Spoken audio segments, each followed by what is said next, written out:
Bonjour à tous, aujourd'hui un cours sur les structures avec les verbes de goût. C'est parti. Alors la dernière fois je vous avais donné ces phrases-là sur lesquelles vous deviez travailler et surtout vous deviez les observer. Donc je vous remets un petit peu dans le contexte. Dans ces deux phrases, je vous avais encadré donc les verbes de goût pour vous mettre sur la piste et la consigne était observer ces phrases et quels éléments voyez-vous en commun entre ces deux phrases. Et je vous avais dit, l'élément en tant que les deux phrases ont un verbe de goût, sachant que c'était l'indice que je vous donnais, je n'attendais pas spécialement dans mes réponses, vu que c'était déjà moi qui vous le donnais.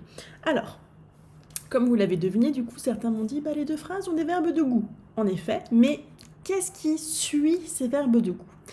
Après ces verbes de goût, donc vous voyez qu'il y a d'autres verbes qui sont également en rouge, et essayez de voir le point commun entre les trois verbes qui sont en rouge, visiting, walking, taking. Ces trois verbes ont la terminaison ing. Donc du coup, on a une règle qui va s'appliquer à ça. Dès que vous allez utiliser en anglais un verbe de goût, le verbe qui va se situer juste derrière ce verbe de goût va avoir la terminaison ing. Donc en anglais, après un verbe de goût, on ajoute ing au verbe qui suit. Exemple, I love cooking. Love, verbe de goût. Cook, c'est la base verbale, c'est cuisiner, donc on ajoute ing derrière, donc ça fait I love cooking. Et ensuite, on a en tant que verbe de goût likes, que j'ai soigné le petit s vu qu'on est la troisième personne, il faut impérativement que vous y pensiez. Suivi juste derrière de speaking avec ing, parce qu'on a le verbe de goût juste avant qui est likes. Donc ça deviendra she likes speaking English. Attention, on va voir une petite règle qui va s'appliquer à tout ça. Si le verbe finit par un E, on enlève le E et on met ing. Par exemple, on a le verbe dance, qui est un verbe transparent qui veut dire donc du coup danser, qui finit par un E. Cependant, vous voyez bien que quand on le conjugue et quand on fait une phrase avec un verbe de goût I like dancing, le E disparaît et on met ing. Donc, qu'est-ce qu'on doit retenir de ça? C'est ce que j'ai mis, ce que j'ai encadré. En anglais, après un verbe de goût, on ajoute ing au verbe qui suit. Et donc, du coup, maintenant, on va voir différents verbes de goût.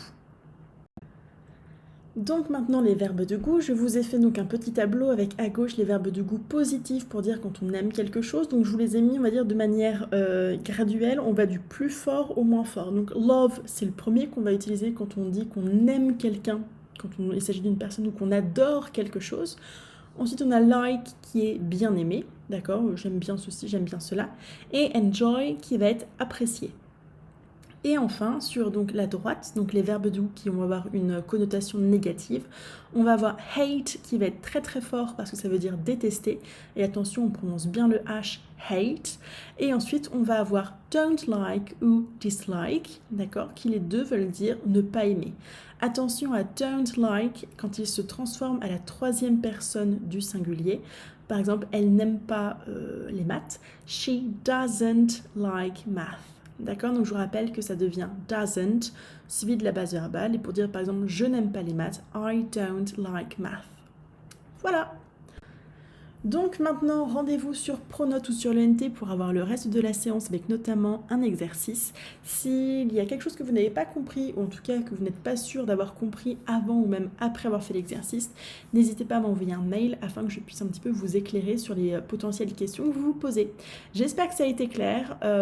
C'est pas très compliqué, c'est même plutôt simple, mais c'est vraiment un réflexe que vous devez avoir. Dès que vous avez un verbe de goût, c'est suivi d'un verbe qui va du coup avoir une terminaison ing. Et attention, quand vous êtes sur une troisième personne singulier, avec don't like, par exemple, qui va se transformer en doesn't like, et hate, par exemple, qui va se transformer sur hates. D'accord? N'oubliez pas ça, pensez bien à votre troisième personne singulier. Et bien, je vous souhaite une très belle journée, et puis bye!